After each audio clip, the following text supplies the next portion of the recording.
télévision, c'est votre télé. C'est la télévision du vivre ensemble, votre chaîne de proximité, 24 heures sur 24. J'étais dans une société où j'ai travaillé pendant 1 an et quelques mois. Au début, tout allait bien. J'avais un bon salaire. Malgré les multiples propositions qu'on me faisait, je tenais le coup. J'ai tenu jusqu'à près d'1 an. On me faisait des propositions pour les réunions nocturnes. On me dit on va faire une réunion. Il y a une réunion qu'on va faire par exemple à minuit. D'autres au-delà de minuit même. Qu'après vers minuit 30 par là, on aura une réunion extraordinaire. Je n'ai jamais accepté de faire ce genre de réunion. Au-delà de ceci, mon chef en entreprise m'a proposé de la sodomie. D'autres chefs aussi m'ont fait des avances. Ils m'ont proposé beaucoup de choses. Des choses qui sortaient de l'ordinaire. Donc vraiment, je ne veux même pas me rappeler. Je n'ai même pas l'intention de dire tout ceci ici. Je préfère taire le nom de cette société parce que vraiment, j'ai vécu des choses pas du tout bien. À un moment, j'ai commencé à avoir des mises à pied parce que je refusais les propositions. J'ai eu une baisse de salaire. Malgré tout ça, je tenais. Je tenais jusqu'à... Après 1 an, j'ai commencé à voir que je ne pouvais plus. On m'a proposé un salaire trop bas, vraiment trop bas. Parce que je ne pouvais plus joindre les deux bouts entre payer le transport, me nourrir, payer les soins médicaux. Je ne me voyais plus. Après quelque temps, je me suis dit, tiens, même si je quitte la société, même si je quitte l'entreprise, c'est pas ailleurs que ça ira. Je tenais toujours le coup. Un beau matin, j'arrive, c'est le chef qui m'appelle dans son bureau, et puis il me dit, voilà, on a essayé de te retenir, voilà, vraiment, tu es rentable, mais la société a fait ci, la société est en train de faire faillite, on doit devoir se séparer de toi. Je n'ai rien compris, mais en réfléchissant, en remontant, j'ai vu que c'est à cause des propositions qu'on m'a faites. Il m'a proposé des réunions extraordinaires, il m'a proposé il m'a fait la cour, bref, d'autres choses qui sortent de l'ordinaire, proposer des rituels, j'ai jamais accepté. Et puis c'est là où j'ai compris que vraiment dans certaines entreprises, ça vaut pas la peine. Rien n'est pour rien, donc quand vous voyez des hauts cadres là, il faut vous méfier parce que chacun sait comment il a fait pour arriver là où il est. Mais je me suis retrouvée comme ça sans emploi à cause du refus de tout ce qu'on m'avait proposé dans cette société. Vraiment, je suis sans emploi maintenant, c'est déplorable. C'est vraiment déplorable. L'univers est l'explosion combinée du temps et de l'espace qui produisit l'existence. C'est dans cette existence qu'on se retrouve tous comme dans une espèce de carrefour. Carrefour de mystère, carrefour d'incertitude, carrefour de recherche, carrefour où tôt ou tard nous allons tous nous retrouver pour en apprendre les mécanismes de la connaissance. Parce qu'il est écrit au 3e millénaire, celui qui traverse les mystères connaît l'origine et la fin de la vie. Mesdames et messieurs, bonsoir. Asseyez-vous confortablement parce que voici sur Info TV, Carrefour de mystère.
Carrefour de Mystère est la toute première émission mystico-spirituelle sur une chaîne de télévision africaine. On parle toujours des faits sociologiques qui échappent à certaines pesanteurs sociales pour aboutir à la lumière du royaume, en passant par l'initiation, par la connaissance, par la sagesse, par l'élévation spirituelle, par l'atteinte de certaines fréquences supérieures pour atteindre la conscience cosmique. Mais pour tous ceux qui regardent Carrefour de Mystère pour la première fois, Carrefour de Mystère a un jingle qui vous permet de comprendre mieux ce que c'est. C'est un petit reportage signé Christy James. Regardez.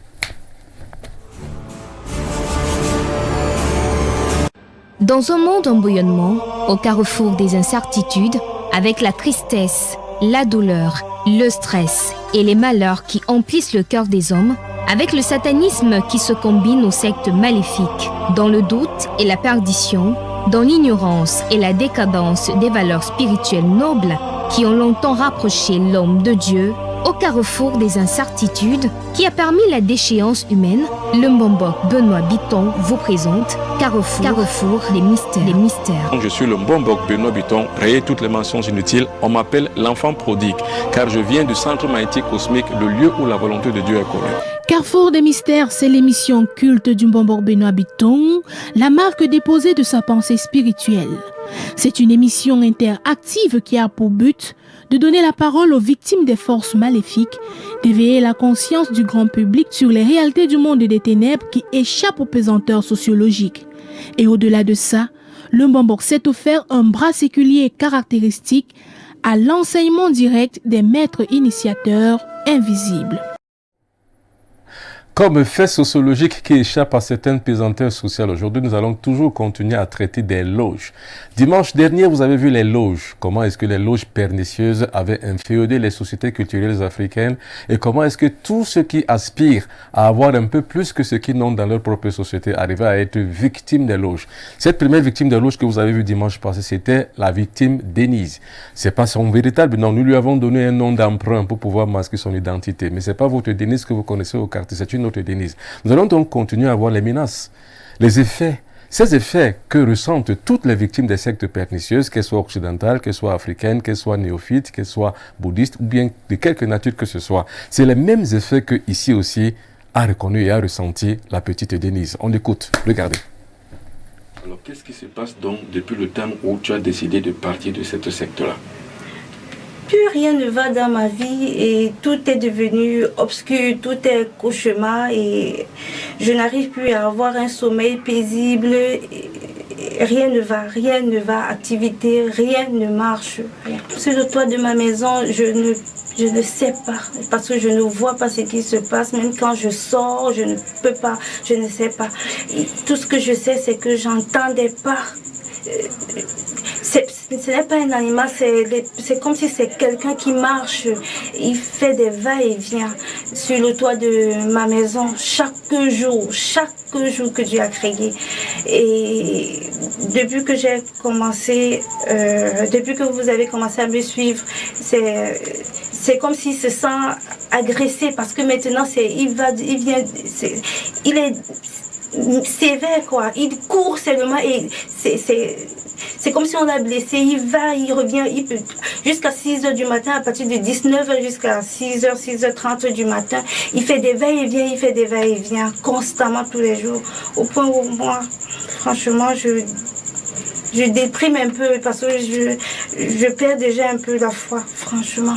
Et je pense qu'il y a des affections sur le plan physiologique que tu as subies. Par exemple, sur le plan sexuel, tu ne prouves plus rien du tout. Non seulement tu n'as plus du tout des amis, mais aussi tu ne prouves plus rien du tout. On dirait que tu as atteint de frigidité. Est-ce que tu lis ta frigidité à cette histoire-là?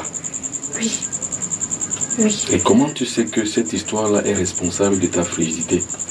Parce que quand j'ai des rapports sexuels dans les rêves, j'ai du plaisir. Mais physiquement, quand je suis avec mon partenaire, il n'y a rien du tout. Je n'ai aucune sensation. Tout négro-africain aspire à la spiritualité. Mais regardez bien les aspirations des uns et des autres qui riment avec l'inféodation culturelle. Ça veut dire quoi? Ça veut dire que parler de spiritualité à un négro-africain normalement constitué, et vous parlez soit de l'islam, soit de christianisme, soit de bouddhisme, et lui parler également aussi de quelque chose qui échappe encore un peu plus à l'entendement sociologique, c'est-à-dire qu'il va parler donc d'une secte occidentale. Il vous parlera d'une secte dont je ne prononce pas le nom. Et c'est cette secte-là qui a alors victimisé cette pauvre fille qui souffre aujourd'hui de son corps. Il souffre des affections physiologiques. Elle n'arrive plus à éprouver aucun plaisir sexuel. De toute façon, tout est à chercher dans sa vie. Aujourd'hui, elle est l'ombre d'elle-même. Mais ce n'est pas tout. On ne fait pas que des menaces, mais aussi il y a les effets que l'on ressent sur soi-même, comme nous l'avons entendu dire, mais aussi les menaces. Regardez comment une secte pernicieuse occidentale menace une victime qui veut quitter la secte. Regardez. Quelles ont été tes conditions de recrutement? Qu'est-ce qui a été demandé lorsqu'on demandait que tu signes le papier pour lequel tu devrais déjà accéder à la secte? On t'avait demandé de fournir quoi de toi? Si j'ai très bonne mémoire, c'était une fiche qu'on remplissait et c'est mon parent c'est mon père qui avait rempli la fiche et il y avait des demi-cartes photos. C'est tout, une fiche où il y avait le nom, le prénom, le nom des parents et tout, la date de naissance, le lieu de naissance, une fiche de renseignement au complet, c'est tout. Alors, et maintenant, tu as offert comment? Tu as donné à ton père?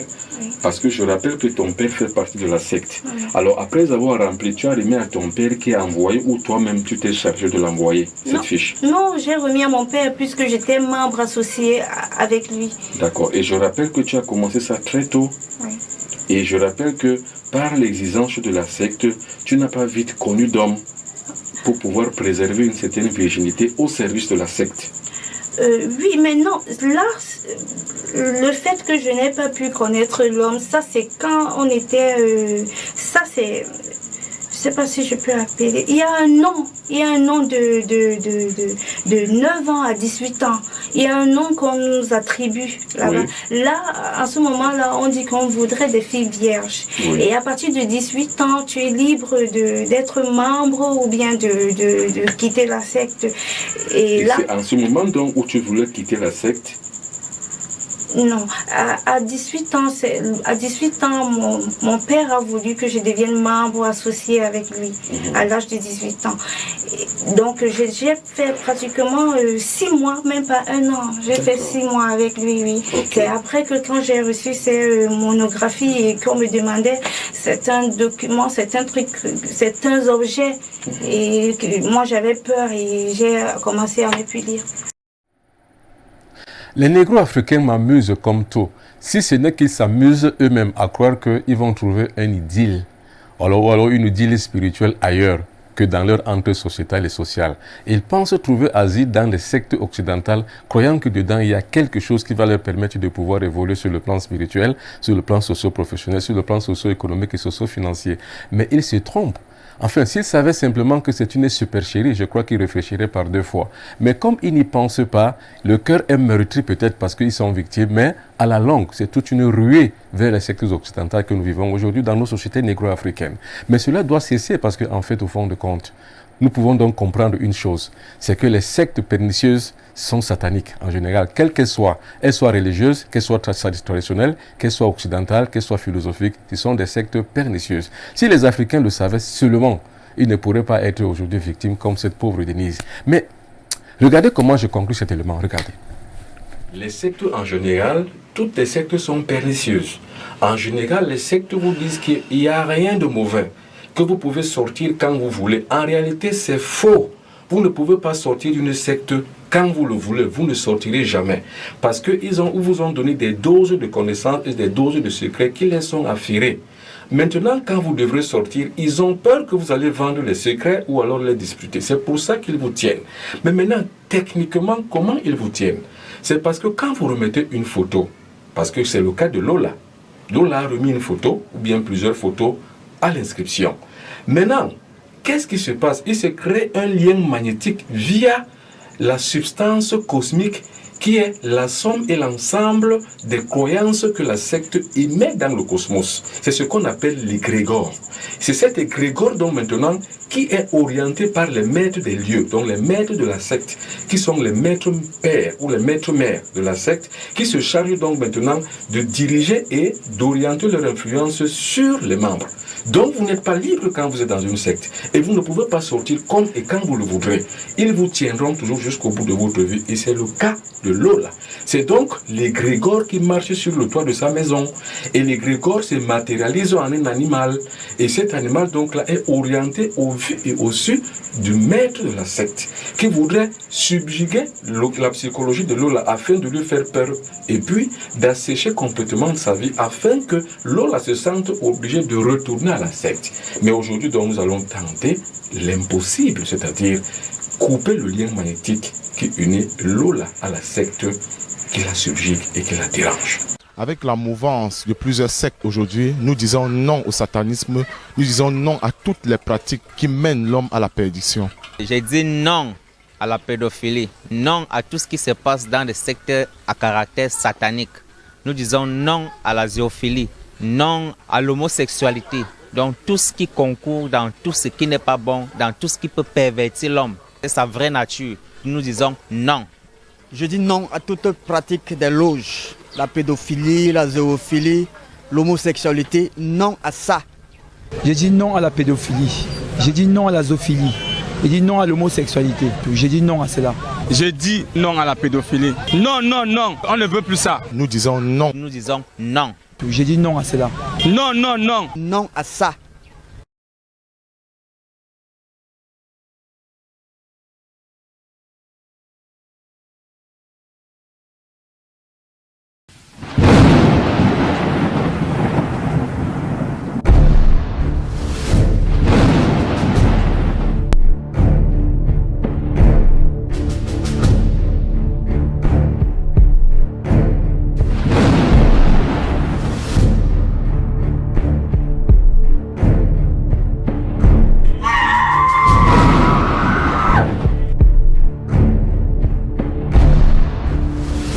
Donc il faut que tu apparais dans les rêves de quelqu'un. Oui.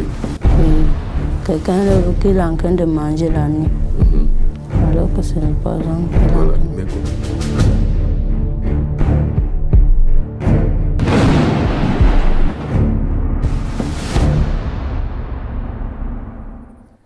Lola a subi les attaques pernicieuses de sa secte, la secte qui a employé son père, et son père naïf, tout bête, tout con qu'il est, a bien voulu aussi inféoder tous ses enfants, toute sa famille dedans. Parce que la secte vous tient et cherche également aussi à tenir les vôtres. Ça pratique un peu comme les églises. Les églises tiennent les parents, tiennent les enfants, tiennent les petits-enfants jusqu'aux générations futures. C'est un peu la même classique logique de tous ceux qui aspirent à pouvoir dominer les autres par leur spiritualité. Alors, l'Afrique est donc en crise de spiritualité, et comme je l'ai la plupart du temps dit, l'Afrique n'est jamais en crise économique ou en crise financière, parce qu'en fait tout part de la spiritualité. Tant et si bien que vous n'avez pas développé votre spiritualité personnelle et propre, vous n'arriverez jamais à vous développer. C'est pour ça que moi, le Mbombo Benoît Bitton, conscient de cet enjeu, je me suis pris sur moi-même de pouvoir libérer ce genre de personnes dont les siens têtent. On les tient exactement comme on peut tenir un esclave. Un esclavage mental, psychologique et physiologique, on les tient. C'est pour ça que cette fille-là qu'on appelle Denise, que je cherche à délivrer. Vous allez voir comment je la délivrerai justement dans son sanctuaire. Là où je suis, là où je tiens les sectes, là où je tiens la force mystico-spirituelle qui est en moi, c'est là où je tiens également aussi des sectes. Et j'utilise ici des techniques que la plupart des gens des sectes ne connaissent pas. C'est la persuasion hypnomaïtique. Regardez.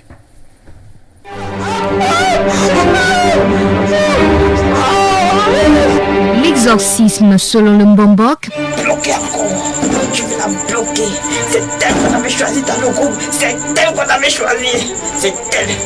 C'est Majusa. Oh Majusa. Oh Majusa. Elle dit qu'elle a lancé. Elle n'a pas lancé. Il enseigne, il professe.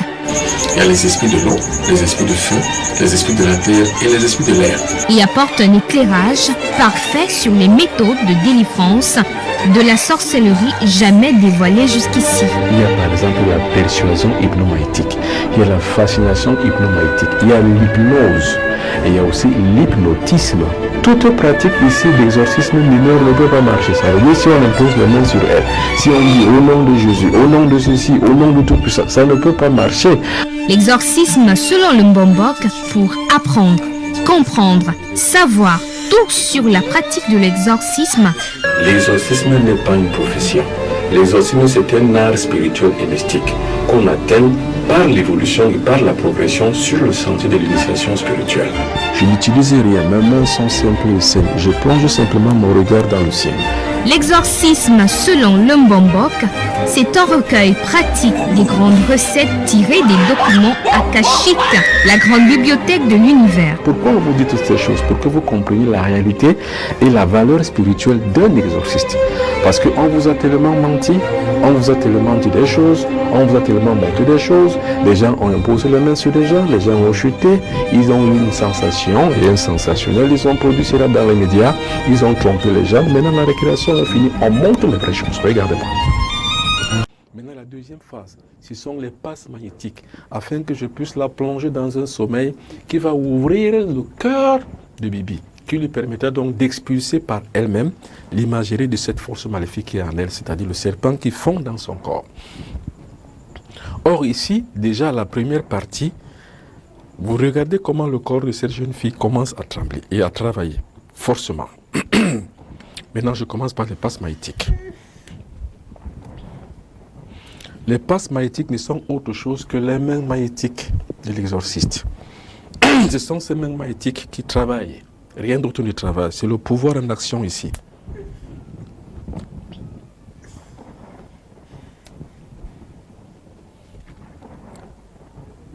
Ça, c'est la deuxième partie. Les passes magnétiques. Et attention, au préalable, les mains de l'exorciste sont magnétiques. Ils sont magnétiques.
Les sectes procèdent par manipulation psychomentale, c'est-à-dire qu'on manipule les gens par une espèce de lavage de cerveau.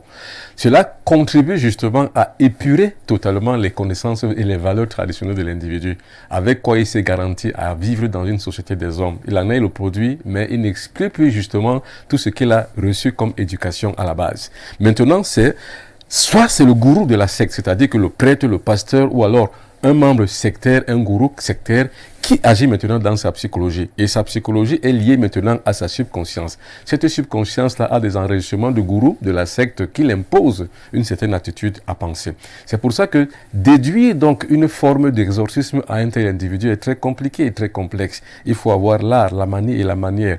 Il faut avoir des fréquences supérieures qu'on a développées pour pouvoir y arriver. Alors moi, ce que je procède ici, c'est que je procède par une influence hypnomaïtique. C'est ça qui me permettra justement de plonger dans la psychologie de l'individu, de la petite Lola, pour pouvoir absorber maintenant une forme de manipulation qu'on lui a incluse dans son cerveau. Regardez comment ça se passe en deuxième partie. La troisième phase, c'est ça. Nous avons immobilisé la victime. Maintenant, qu'est-ce qu'il faut faire? Il faut chasser. Or, pour chasser donc maintenant, toujours, pas de sacramentel, rien du tout, seulement avec les mains. Vous regardez donc maintenant la victime. La victime est plongée dans une forme d'hypnose qui permet que maintenant on va insuffler des suggestions magnétiques dans son mental afin que ce mental-là puisse par lui-même expulser les forces maléfiques qui sont dans son corps.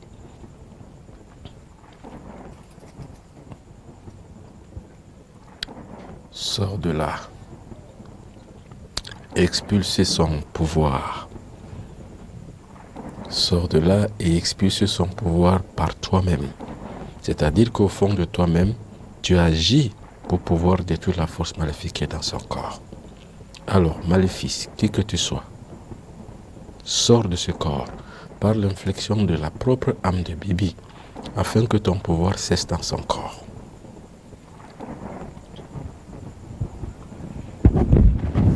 Là, ce sont des infections magnétiques dans son conscient. Parce qu'il faut savoir que, qu'est-ce qu'on appelle l'hypnomagnétisme? L'hypnomagnétisme voudrait dire la relation entre l'hypnose et le magnétisme. L'hypnose, c'est quoi?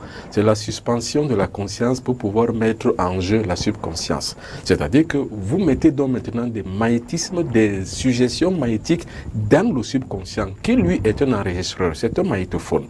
Quand il enregistre maintenant, il agit.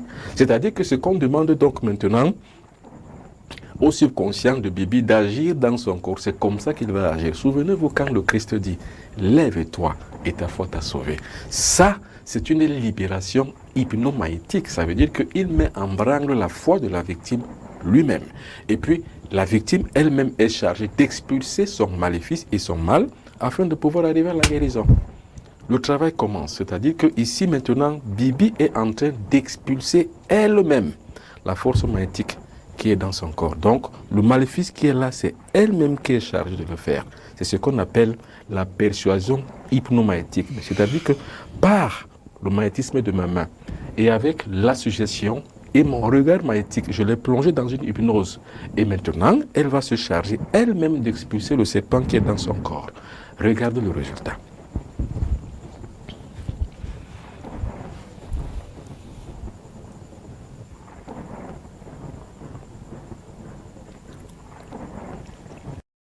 Vous êtes victime d'un fait mystique et étrange. Vous avez été témoin d'une situation ayant trait à la sorcellerie et vous voulez le partager ou vous voulez tout simplement apporter votre soutien à l'émission. Écrivez à carrefourdesmystères@yahoo.fr ou appelez au 00237 677 71 61 36 ou au 697 06 20 91.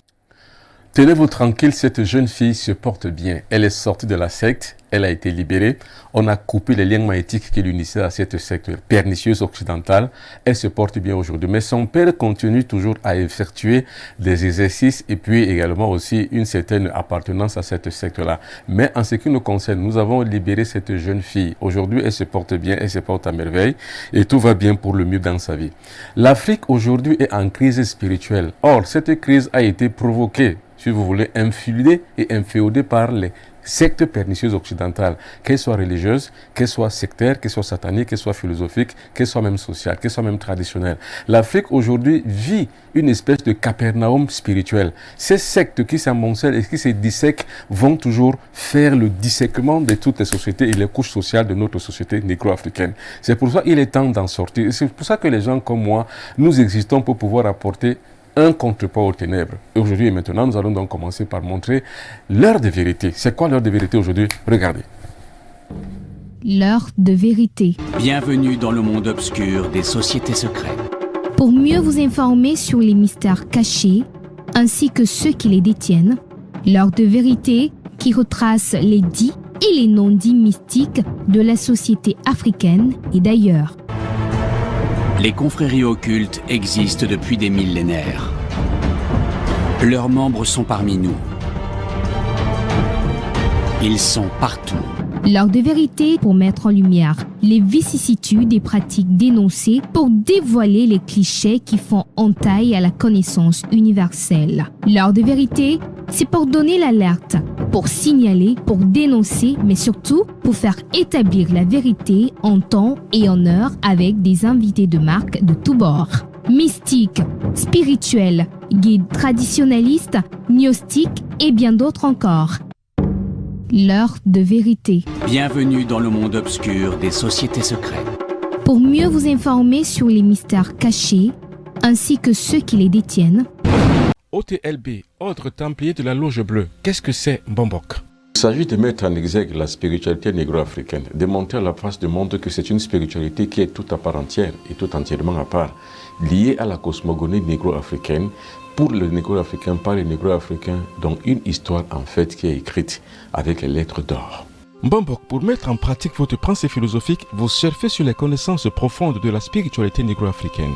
Justement, il faut remonter le temps jusqu'aux sources traditionnelles des anciens ordres mystiques templiers égyptiens.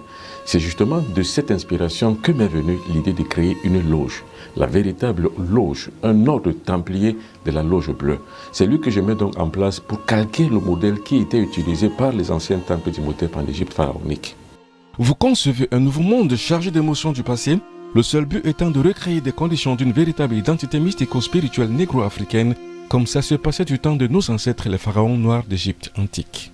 En général, les négro-africains aiment être nostalgiques d'une époque qu'ils n'ont pas connue. Ils aiment trop leur histoire, non pas pour les conter pour les contemporains ou alors pour la postérité, mais simplement pour se soustraire de la faute qui pourrait se faire à ne pas être en phase avec l'histoire du temps. Ils aiment toujours donc parler de leur histoire comme étant une entité qui leur permet de pouvoir exister. Mais aujourd'hui, il faut mettre en exergue et de façon palpable, tangible, un ordre templier pour lequel les négro-africains vont se retrouver pour fuser avec l'union cosmique qu'ils ont par rapport à leurs ancêtres du passé. Il ne s'agit pas d'être des éternels nostalgiques d'une période de notre histoire que beaucoup de nos contemporains n'ont pas connue, mais de remonter le temps et de remettre à l'endroit notre identité spirituelle perdue.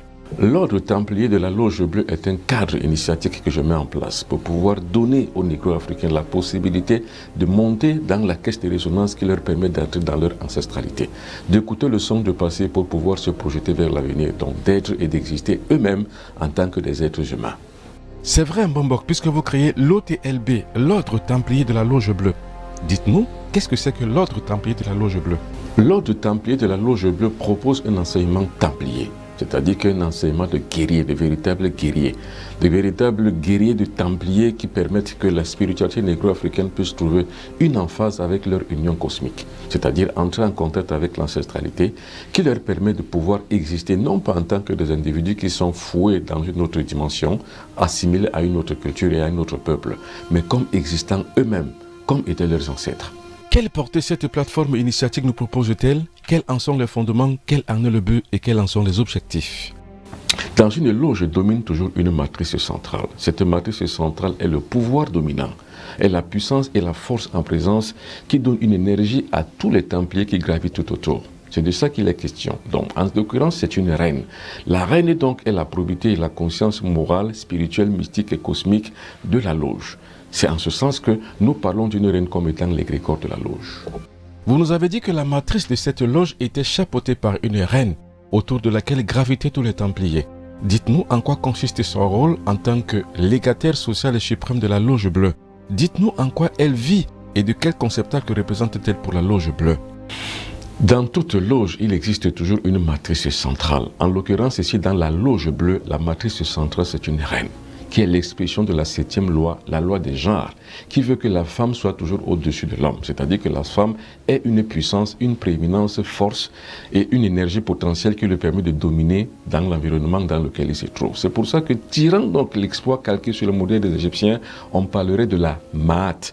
La Maat qui est l'oiseau de grande envergure qui donne vie à toute chose et qui est l'expression de la spirale qui a donné vie et naissance au monde ambiant. Ici, en l'occurrence, la reine ici est une femme, celle qui domine et celle qui donne vie et alimente le reste même de la meute de les abeilles qui vivent autour d'elle.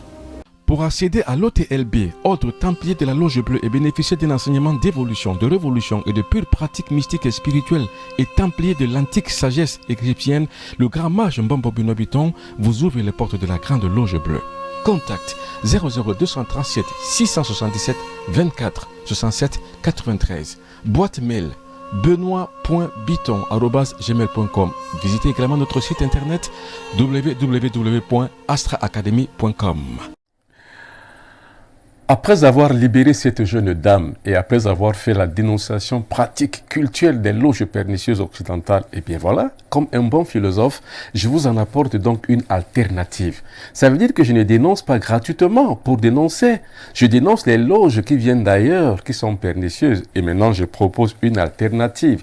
J'ai créé donc l'OTLB, l'ordre templier de la loge bleue, qui est donc un cadre de vie sociale qui permet que les individus qui gravitent tout autour de la reine qui en est le dépositaire et qui en est la légataire spéciale et spécifique cosmique, puissent donc retrouver donc leur véritable conscience ancestrale, entrer dans la caisse des résonances de leurs ancêtres. Parce que si on n'est pas entré dans la caisse des résonances du passé, on ne saura jamais où aller. Ça veut dire qu'on ne pourra pas construire le futur. C'est pour ça que en débandade aujourd'hui est la société traditionnelle négro-africaine qui n'en existe plus. On parle de bambambok, on parle de ceci, ça n'en existe plus. Ça n'a plus aucune valeur. Ça n'a eu que des valeurs formelles. Mais les véritables valeurs ancestrales n'existent plus. C'est pour ça que moi, le Mbombo Benoît Bitton, je rehausse donc aujourd'hui la culture. J'élève le niveau. Je passe à la vitesse supérieure en créant donc l'OTLB. L'ordre templier de la loge bleue, qui est chapeauté en son sein par une reine. Mais cette reine-là, c'est qui? Regardez. La science de la reine est une vieille tradition ancestrale. Elle a fait des grandes mules dans les grandes traditions antiques, mystiques et spirituelles, notamment en Égypte. Dans la configuration des religions ancestrales égyptiennes, la reine constitue le socle dans la conscience templière éternelle. La reine de la loge est une vieille tradition égyptienne qu'utilisait Imhotep déjà en son temps, avant que celui-ci ne soit escamoté, truqué et tronqué, remplacé par l'image christérienne. Et aujourd'hui, je remonte donc et je retrace sur la surface des négro-africains la véritable conscience de la loge, celle qui est dominée par une reine. Qu'est-ce que c'est que cette reine? Nous allons le voir au cours de ce développement. Certaines traditions occidentales ont récupéré la science de la reine à leur compte, pour asseoir une crédibilité mystique et spirituelle à leur activité religieuse. Notamment, on parle de Marie dans la tradition judéo-chrétienne. Tout temple véritable qui se respecte et ambitieux de mettre en place une véritable logique de spiritualité et un véritable corps de sciences spirituelles pour pouvoir instituer et enseigner les êtres humains a toujours en son sein la naissance d'une matrice centrale qu'on appelle la reine. La tradition judéo-chrétienne a assis sa croyance sur l'émancipation du culte marial.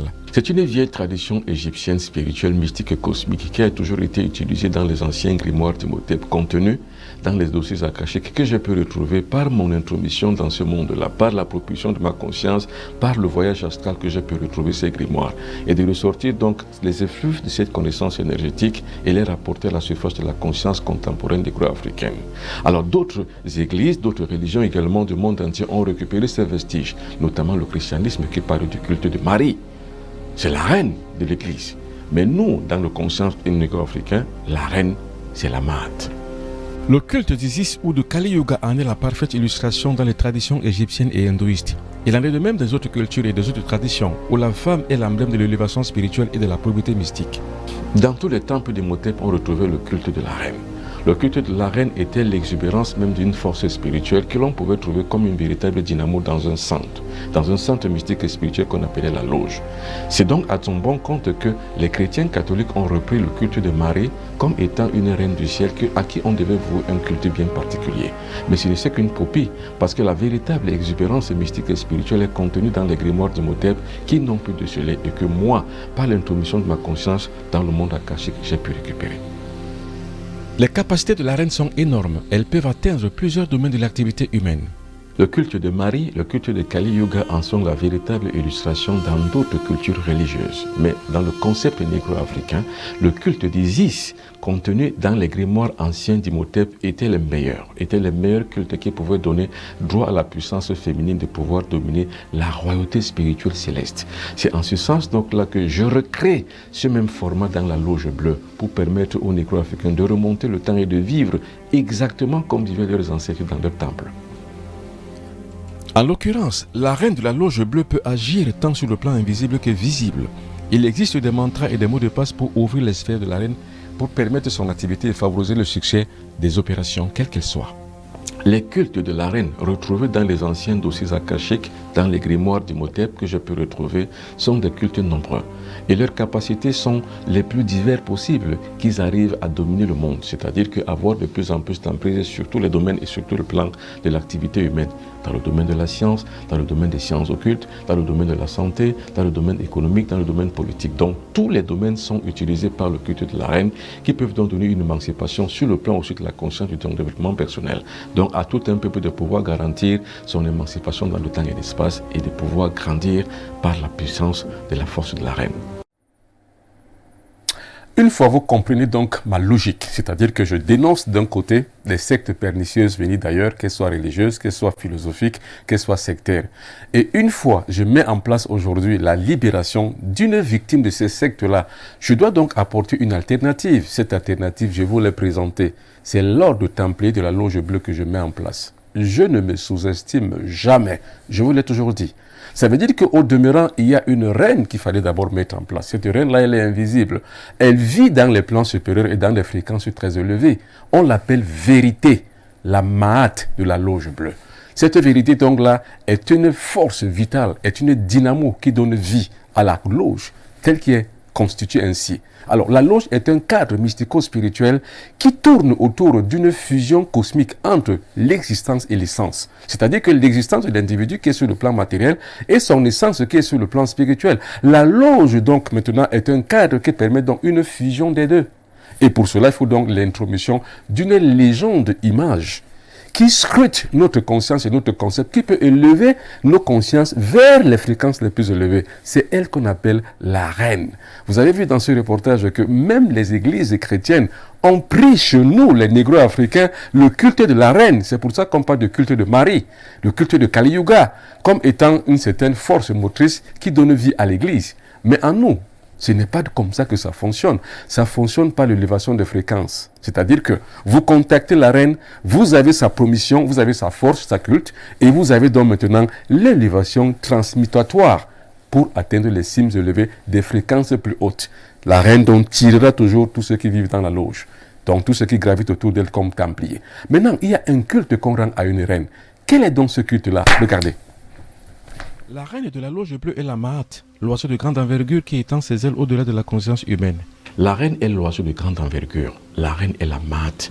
La reine est la puissance exponentielle de l'énergie vitale féminine qui est le conceptacle même de la force mystique et spirituelle dans le monde.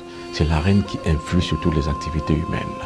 Il faut noter que la reine agit dans le cadre d'un temple, d'un cercle initiatique de personnes rompues toutes pour les mêmes ambitions. En d'autres termes, la reine agit dans le cadre d'une loge. La reine n'agit pas sur tous les espaces tous azimuts, sans concentration géographique, sans orientation. La reine est orientée vers une loge, c'est-à-dire que vers un cadre où les individus qui ont la même conscience, la même science, qui aspirent aux mêmes valeurs, aux mêmes choses, peuvent avoir la consistance de pouvoir tourner autour de la reine. Là, la reine agit. La reine agit au bénéfice des templiers qui gravitent autour d'elle et qui appartiennent toutes à des parages de ses hautes vibrations. La reine agit dans un cadre bien spécifique au bénéfice d'une loge, au bénéfice des templiers qui gravitent autour d'elle, qui l'ont fixée et qui ont acquis une certaine force qui leur permet d'atteindre ces fréquences.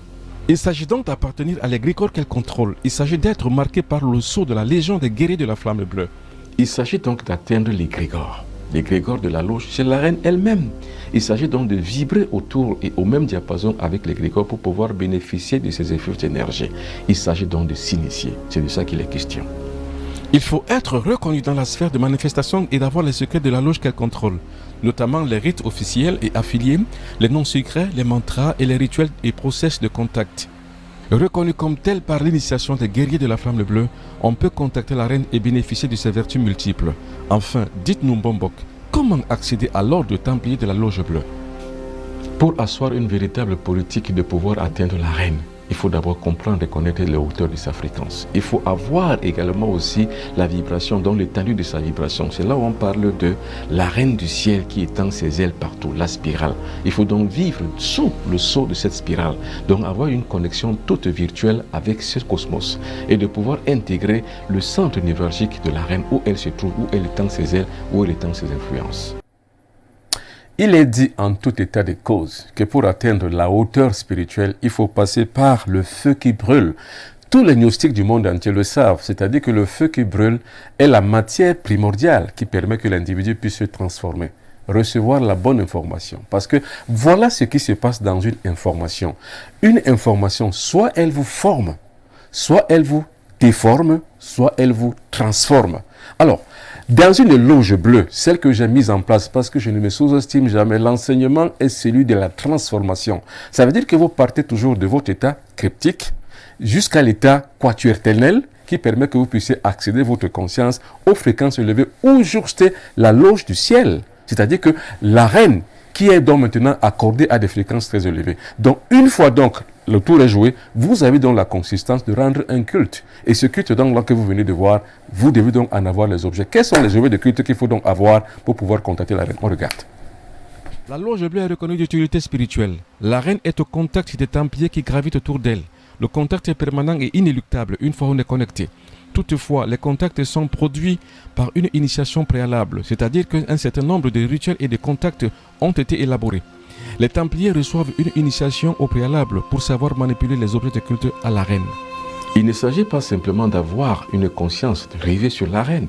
Il ne s'agit pas simplement d'en apercevoir ses fréquences. Il ne s'agit pas simplement de vivre connecté sous ses vibrations, sous ses ailes, qu'elle étant comme un oiseau de grande envergure. Non, mais il s'agit d'avoir la connaissance pour et l'utilisation des armes pour qu'on appelle les supports mystiques et spirituels.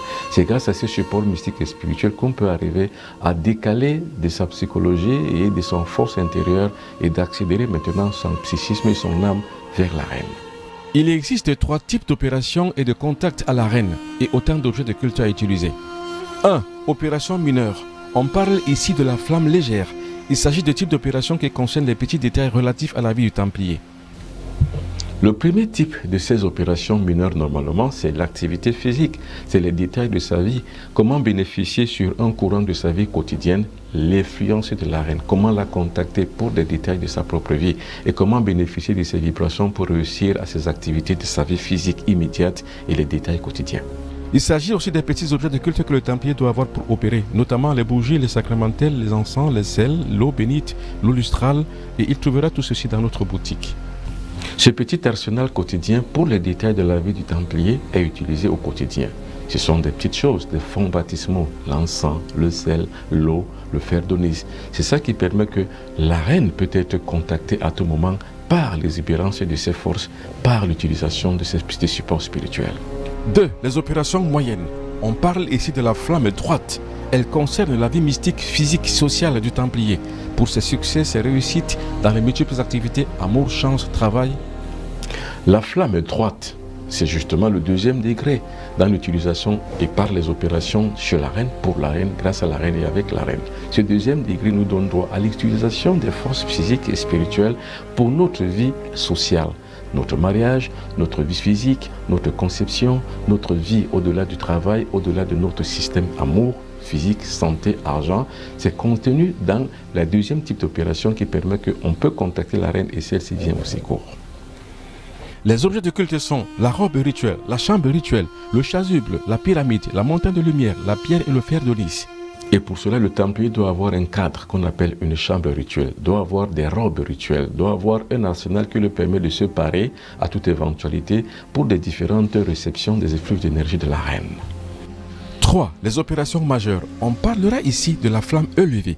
Celle-ci concerne toute la vie mystique et spirituelle du Templier. Il s'agit ici de la flamme élevée, celle qui permet qu'en droite ligne avec la convergence du diapason avec la reine, le mystique Templier puisse élever et avoir et atteindre son efficience psychique, qui lui permet de pouvoir entrer en contact direct de façon évocatrice et de voir visuellement, comme sur un champ magnétique bondé par un miroir, la force et la puissance de la reine.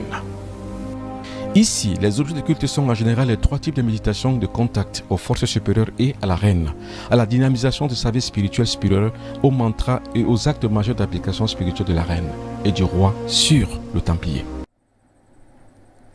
Alors, vous comprenez que nous ne sommes plus dans le domaine du jeu. Nous ne sommes plus dans le domaine de la petite qui témoignait au début.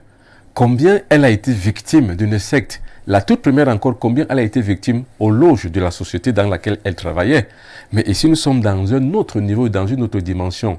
Nous avons élevé le débat pour faire comprendre aux négro-africains que vous perdez votre temps dans les sectes pernicieuses venues d'ailleurs.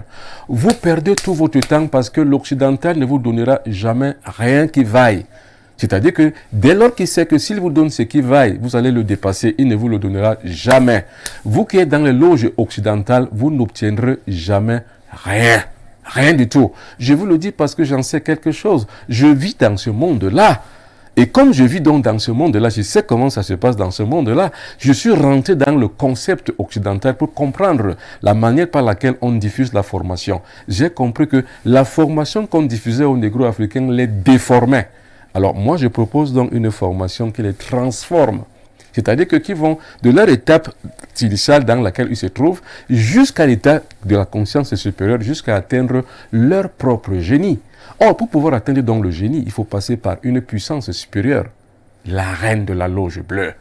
Vérité, la Mahat de la loge bleue. C'est la reine, justement, qui va donc permettre que, en tant que légataire de cette force spirituelle négro-africaine, elle puisse donc élever la conscience collective de tous les Templiers qui gravitent autour d'elle. Mais c'est comme ça que ça se passe.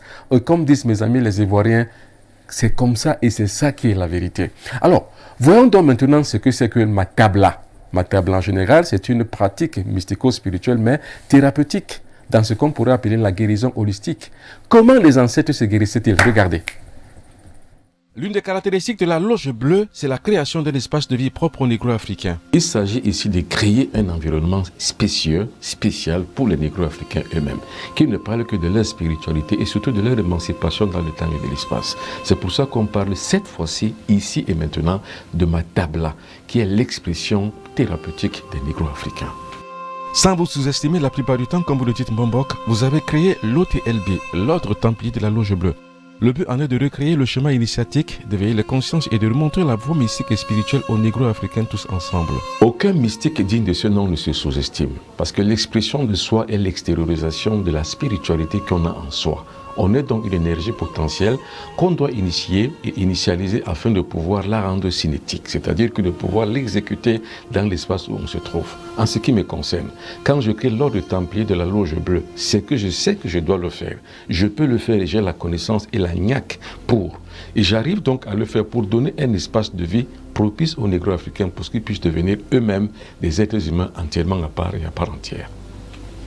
L'un de ces schémas directeurs est la médecine ancestrale. Il s'agit d'établir les liens existentiels entre les Templiers de la Loge Bleue et leurs ancêtres. Lorsque vous faites une étude analytique de notre existence, nous négro-africains, à partir de l'époque de nos anciens et mystiques ordres templiers égyptiens jusqu'aux contemporains d'aujourd'hui, vous voyez que l'espérance de vie ne fait que regresser. Tandis qu'avant l'avènement du christianisme, avant l'avènement de l'occidentalisme qui a inféodé nos cultures, nous avions une espérance de vie plus importante. Mais aujourd'hui, l'espérance de vie est de 30 ans maximum et de 25 ans minimum.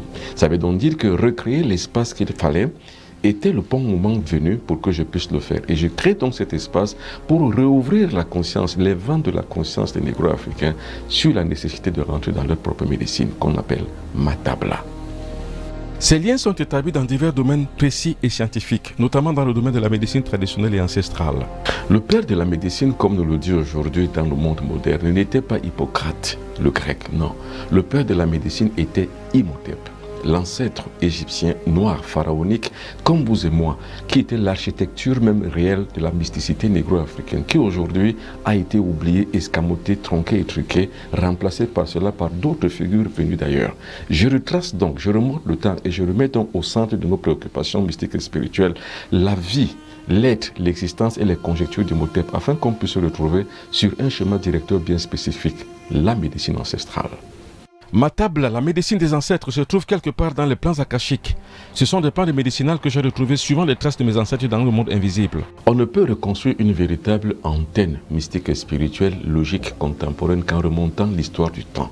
C'est donc en remontant le temps jusqu'aux temps immémoriaux que j'arrive à retrouver les traces de mes ancêtres sur l'état de la médecine ancestrale, celle qui permettrait aux négro-africains d'avoir un rallongement de l'espérance de vie, surtout un renforcement de leur système immunitaire qui les permettait de pouvoir vivre plusieurs, être en bonne santé, pour pouvoir acquérir une prospérité et pour pouvoir accomplir leur état de conscience, surtout sur la possibilité d'être donc ceux qui pouvaient donc fabriquer leur propre destin, donc en d'autres termes accomplir leur mission. Voici quelques-uns de ces produits que nous vous présentons. Matabla génique, constitution organique du corps, fortification et recomposition des gènes. L'agressivité extérieure de la nature permettrait l'intromission dans le corps de l'être humain, la possibilité de pouvoir avoir une pathologie quelconque et la développer afin d'être malade. Alors, le contraire, c'est Matabla génique, qui donnait donc une constitution organique afin de murer notre corps face aux agressions extérieures. Matabla humanitaire, l'ensemble des plantes médicinales renforçant le système immunitaire du corps. Chez les négro-africains, la santé ne dérivait pas des médicaments, ni de la pharmacie, ni de la pharmacopée, mais elle dérivait du système immunitaire qu'on mettait en place afin de donner une armure forte au corps physique, de pouvoir lutter contre les agressions extérieures. J'ai donc remonté le temps et retrouvé donc les plantes médicinales qu'utilisaient nos ancêtres, les Égyptiens pharaoniques, qui donnaient donc et qui dominaient sur la santé afin de pouvoir garantir une bonne prospérité qui leur permettait de pouvoir vivre plus vieux et accomplir leur mission. Ma table à jouvence, ce sont des cures et des élixirs de jouvence qui permettent la régénérescence des cellules et l'extrême jeunesse du corps. Un corps qui atteint la décrépitude n'a pas la possibilité de pouvoir vivre longtemps, ni garantir une véritable santé. La décrépitude étant la facilité aux cellules corporelles de pouvoir céder à leur usure, donc à la vieillesse. Donc il fallait donc donner et rééquilibrer la jouvence, c'est-à-dire que désagréger les fausses négatives latentes qui étaient en son corps et pouvoir régénérer les cellules en purifiant les vaisseaux sanguins. Pour cela, il y avait donc des sèves qu'on appelle les élixirs. Ces élixirs, je les ai retrouvés, je les rapporte donc à la surface de votre conscience contemporaine d'aujourd'hui. Ma table à conscience, c'est l'efficience psychique et la composition de soi pour son développement personnel. Pour pouvoir vivre vieux, avoir la santé et garantir une prospérité pour sa vie, celle des autres et celle de ses enfants ou alors de sa descendance, dans une postérité bien certaine, dans un futur bien certain, il faut remonter jusqu'au développement de l'intérieur. C'est-à-dire qu'il faut donner au corps et à une instance supérieure de l'efficience psychique la possibilité de pouvoir désinformer les faux gènes et réinformer les gènes nouveaux afin de pouvoir garantir une santé de fer. Parce qu'en fait, la santé, c'est une loi. Cette loi est garantie par le développement psychique, le développement psychologique, le développement personnel et le développement physiologique. Pour accéder à l'OTLB, Ordre Templier de la Loge Bleue, et bénéficier d'un enseignement d'évolution, de révolution et de pure pratique mystique et spirituelle et templier de l'antique sagesse égyptienne, le grand mage Mbombo Binoy Bitong vous ouvre les portes de la Grande Loge Bleue. Contact 00237 677 24 67 93. Boîte mail benoit.biton@gmail.com. Visitez également notre site internet www.astraacademy.com. La loge bleue traite des questions triangulaires. Le double triangle que l'individu a dans la loge bleue, c'est de lui garantir non seulement une existence, mais aussi une essence. Ça veut dire ce qu'on appelle le triangle existentiel. C'est le triangle qui est arrivé sur la santé, le bien-être, c'est-à-dire que la longévité et la prospérité. Voilà les 3 points de ce triangle existentiel qui permet qu'un individu dans la loge va donc asseoir une véritable quiétude sur ce plan physique. C'est ce que nous voulons dire là tout à l'heure là. Mais aussi sur le plan du triangle essentiel, c'est-à-dire que qui concerne l'essence de l'individu. Donc, l'amour, la vérité et la lumière. Ces 3 sceaux forment donc le triangle essentiel qui s'enchevêtre avec le tout premier triangle qu'on appelle le triangle de l'existence. Donc, si vous avez les 2 triangles, vous avez donc résolu la conjecture d'Imhotep 5 plus 1 égale 0. Si vous avez donc résolu cette conjecture d'Imhotep, vous avez donc eu la possibilité de pouvoir accéder à une loge, la loge de la température bleue. Cette loge de la température bleue est généralement templière. Elle est donc chapeautée en son sein par une reine autour de laquelle gravitent donc les autres. Mais comment donc arriver à contacter la reine? Mais par une règle simple, par la méditation transcendantale que voici. La méditation transcendantale nous permet de fondre dans le cosmos pour en devenir un fragment. Nous ne pouvons pas atteindre les cimes de l'élévation spirituelle sans fondre dans le cosmos. On ne peut pas croire en Dieu qui est au ciel, mais on doit connaître Dieu qui est dans le cosmos, dans la nature, mais en fusionnant son esprit avec l'esprit divin. Celui qui cherche Dieu ne le retrouvera jamais au ciel. Selon l'ordre cosmique négro-africain, Dieu est l'incarnation du cosmos lui-même. C'est sa révélation intrinsèque. Car celui qui cherche Dieu dans la mer, le poisson de la mer verra Dieu avant lui. Celui qui croit que Dieu est au ciel, alors l'oiseau du ciel verra Dieu avant lui. Mais Dieu est à l'intérieur de nous et Dieu dans le cosmos. Ceux qui comprennent cela, ce sont les négro-africains, parce qu'en fait, dans notre spiritualité, Dieu n'est pas au ciel, Dieu n'est nulle part ailleurs que parmi nous, en nous et avec nous. D'où cette façon de voir et de consommer la conscience divine nous permet donc d'être envers, en phase avec l'énergie cosmique. Dieu est la conscience cosmique, le grand tout à travers lequel nous évoluons selon l'ordre du système des lois qui compose l'univers tout entier. Selon la cosmogonie négro-africaine, nous avons 7 lois de manifestation qui sont immuables, qui sont intrinsèques, qui sont incommensurablement grandes, c'est-à-dire que des lois qui permettent que nous pouvons être en phase avec les systèmes de lois que Dieu lui-même a mis en place. D'où l'énergie révélée est l'explosion divine qui s'est incarné donc dans le cosmos. En étant donc un et indivisible avec le cosmos, on est avec Dieu.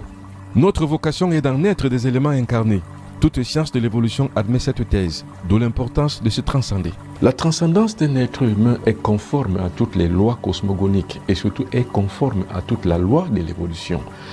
Tous ceux qui ont travaillé sur les thèses de l'évolution sont conscients et de nous dire que l'énergie cosmique incarnée est en l'être humain lui-même. Donc cette thèse-là n'est pas nouvelle. Tout le monde la partage et tout le monde la consent. Mais pour pouvoir arriver donc à fondre dans le cosmos, il faut passer par une transcendance.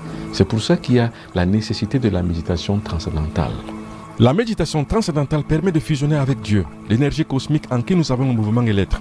Dans l'enseignement du Mbombo Benoît Bitton, calqué sur le modèle des anciens et mystiques ordres du temple d'Imhotep, accent est mis sur cette transcendance. Alors, nous allons voir quelques produits qui vont nous permettre de pouvoir asseoir notre diligence physique sur le plan existentiel et sur le plan essentiel. Ce sont donc des produits Matabla. Je vous en parlais tout à l'heure quand je vous disais que l'immunité du corps, la cure de jouvence, la longévité, l'élixir de santé étaient les principes actifs qu'utilisaient nos ancêtres les Égyptiens.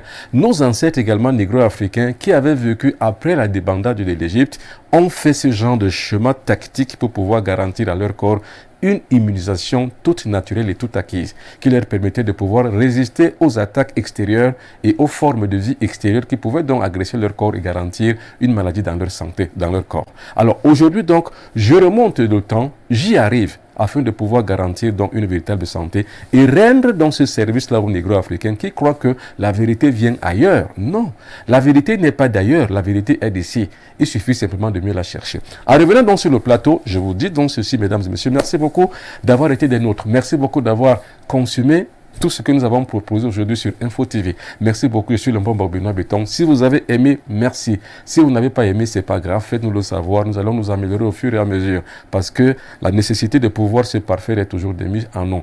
Nous n'avons pu taire rien pour plaire, comme nous n'avons pu rien dire pour nuire. Nous avons simplement été la victime, nous aussi, de la mendiance et puis surtout de l'ignorance des négro-africains. Nous cherchons donc à pouvoir aider les négro-africains de pouvoir s'en sortir et de comprendre eux-mêmes qui ils sont. C'est pour ça que nous avons mis donc en place cette émission Carrefour des Mystères qui prend fin pour ce soir. Mesdames et messieurs, merci beaucoup. Tout le plaisir était le mien. Je suis le Mbombo Benoît Bitton. Je retourne au centre magnétique cosmique, le lieu où la volonté de Dieu est connue, d'où je vous reviendrai dimanche prochain, toujours avec le même plaisir. Mais d'ici là, restez scotchés sur le programme d'Info TV. Le meilleur est toujours à venir. Au revoir, bye bye, à dimanche prochain.